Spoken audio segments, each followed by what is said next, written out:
Bloomberg Audio Studios. Podcasts, radio, news.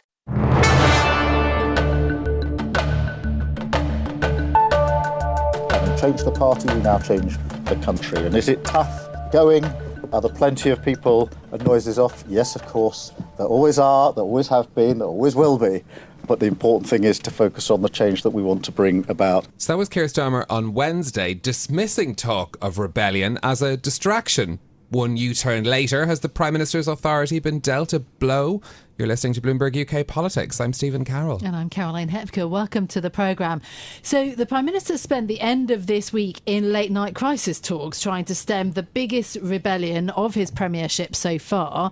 This over the government's plan to save, or try to save, £5 billion per year by cutting welfare payments. But many members of his own party have rejected it, with 1 in 4 of his own MPs threatening to vote it down. So in the face of that opposition, Keir Starmer's backed down.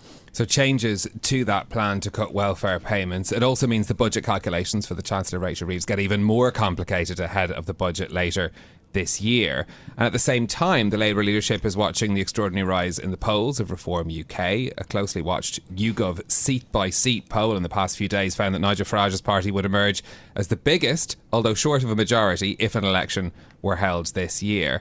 So the political consensus that delivered the Labour majority almost a year ago appears to be fraying at both edges, under pressure from both the left and from Reform UK on the right.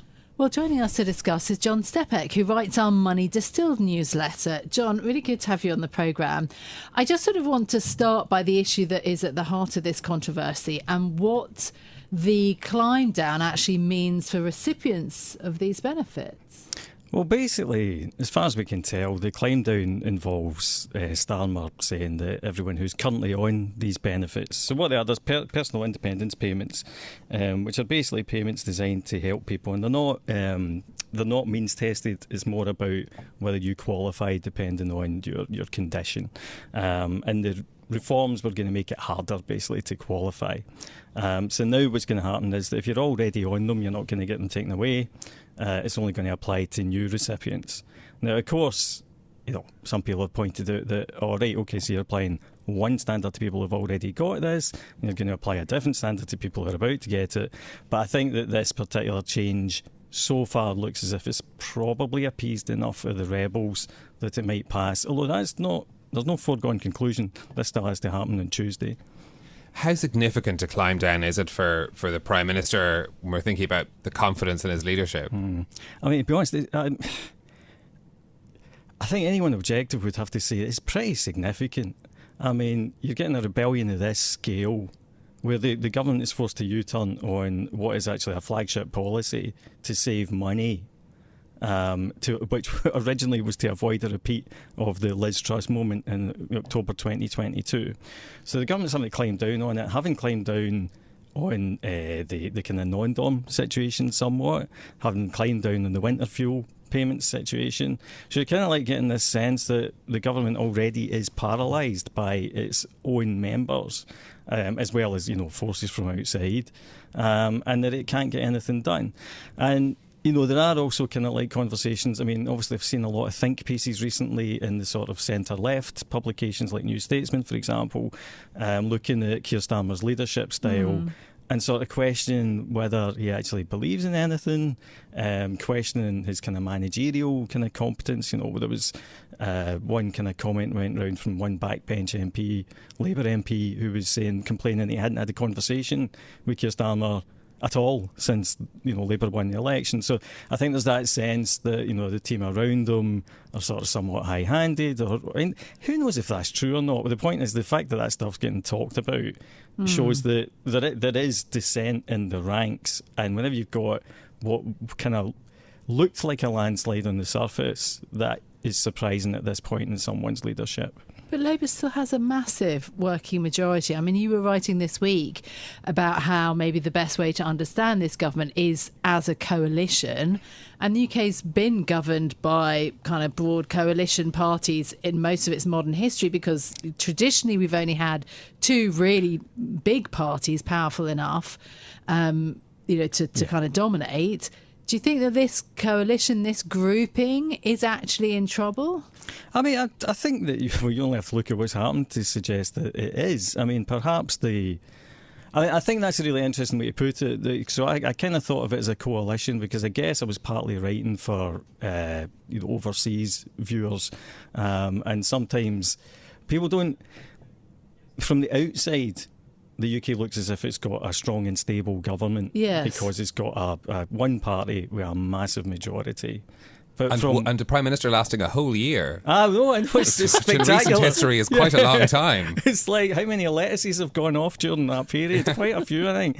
But no, I think it's partly to sort of get people to try and think about, because actually the UK in reality is probably a lot like a lot of the European countries that are like incredibly splintered in terms of their leadership and in terms of where different factions within want to go. And I think you're absolutely fair to say that although we've had, we've had one post-war coalition government, and that was the one in 2010 with the Conservatives and the Lib Dems. Yeah, Conservatives and the Lib Dems.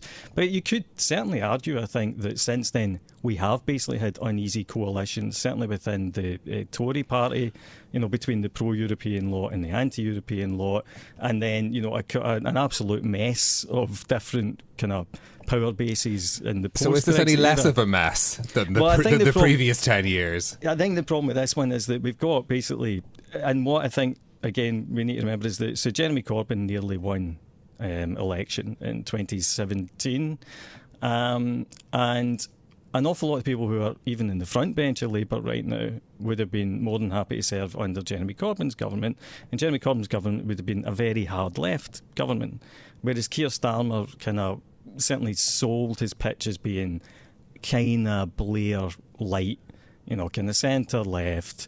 We were happy with people making money, etc., etc. We just want to go back to the way things were in the 1990s, and that's no longer an option. Well, yeah, and also the 1990s, it was a much better economic time for Britain, and also that Blair and Brown were able to push back much more on the unions than maybe is evident in this. Also, I would pick you up on one point though. Yeah. I do think that it is a coalition and it is different groups, but those groups for this Labour government, interestingly, because they were out of power for so long, and they didn't really know who was going to be elected in, it has taken some time for those factions to coalesce.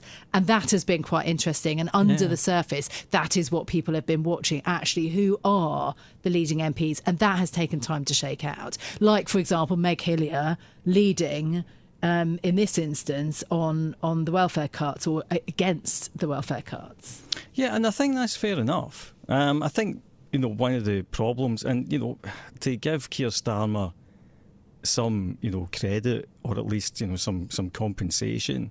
We are talking about a party that was, kind of where the Conservative Party is now in around about 2015, and has slowly been kind of rebuilding itself from, some pretty serious, scandals, being found to be institutionally anti-Semitic by the Equality Commission, for example, and trying to kind of clear that out and deal with that. That's something that Starmer's had to do. And he actually did a good job of getting Labour back to the point where they were not only electable, but they won a landslide. They won a landslide against a Conservative Party that everyone was completely sick of, but it's not. I don't think it's. I think he had actually a very difficult job to do, but I think that is also now part of the issue that he's facing just now, because so much of what they do is not just outward facing, it's internal facing, it's kind of crowd control for their own MPs. So I do think that that's probably a bigger issue. I mean, don't get me wrong, it's a function of the polarisation of politics more broadly, but it just makes it harder to get stuff done, and unfortunately we need to get stuff done. Well, to that point, I mean, this now leaves the fiscal calculations much more difficult. I mean, is this the Labour Party's version of their own Brexit debate about schism between tax rises, spending cuts, none of the above, essentially? How do you manage the public finances? I mean, definitely the public finances, the public finances is the problem here, and to be fair, it's going to be the problem for any party that gets in next, but that's why somebody needs to pick a path and go up it. And the problem is that that we've sort of got to the point where there is no compromise that isn't going to result in some, I'm putting quote marks here, but deserving losers. So there's always going to be somebody that loses out, whatever choice you make. Which is why I thought the idea that Liz Kendall, the Work and Pensions Secretary, is now committing to speaking to disability representatives and groups, I thought was interesting, because it is that issue that it's so difficult to make change when people want to be heard and should be heard. In terms of the other point, Reform UK, I mean, it was about a month ago, but the TUC's Paul Novak made that big kind of intervention saying, criticising Reform UK and Nigel Farage, that he was cosplaying being a working class person, very, very critical of, and the contradictions within Reform UK's offer, which again doesn't seem to cut through when you look at the poll that we mentioned at the beginning of the show. I don't think it cuts through because I don't think that's how most people think about politics. I think the whole line about Nigel Farage being posh and therefore he can't be someone the working classes might respond to is stupid. I don't really. Having contradictory policies is more the issue, isn't it? That's an issue. Sort of making a lot of offers for both on non-doms, but then also on the lower end of the scale, and trying to park the tanks on Labour's lawn, as it were. Absolutely, and I don't think. I mean, Reform's sums do not add up remotely. Simon French, Panmure, who's a kind of constant go-to guy for me, pointed out in the Telegraph that if they did what they said they were going to do in their 2024 manifesto, then there would be a run on sterling and gilts, because there'd basically be an £80 billion black hole in the budget, and that is completely reasonable. If any of the election manifestos were put in place, you would have ended up with that sort of result. This is the flip side of that. We are 4 years away from a government, and to an extent, obviously Reform are just playing politics. They're not under that much pressure to make it add up until we get closer to the big day. I mean, I think, their ideas of kind of like putting up, the income tax personal allowance to £20,000 is just crazy. It's, we need to widen the tax base in the UK, not make it even narrower. The non-doms idea does not work in practical terms, though you can see what they're getting at. The idea of, I hate the idea of a hypothecated tax, but if you've got this sense that the more rich people we get in, the more the poorer are going to get helped, and you're making that direct link, I can see their social idea there. But I think that, again, it doesn't actually work. And the problem is when they get pushback from perfectly reasonable commentators like Simon, like Dan Needle, all they do is kind of flannel and kind of get defensive and angry rather than engaging. So, that's the sign of an adolescent party, I think, and it's a growing pain they'll either have to get over or they won't make it to the next election with the same support they've got now. I think unless they can prove they're serious about that stuff. Okay. John, great to have you with us. Author of our Money Distilled newsletter you can sign up for at bloomberg.com/newsletters. That's it from us for today. If you like the programme, don't forget to subscribe. Give it 5 stars so other people can find it on Apple Podcasts, Spotify or wherever you listen. This episode was produced by James Wilcock and Harry Black, and our audio engineer was Andrew Gavin. I'm Caroline Hepker. And I'm Stephen Carroll. We'll be back next week with more. This is Bloomberg.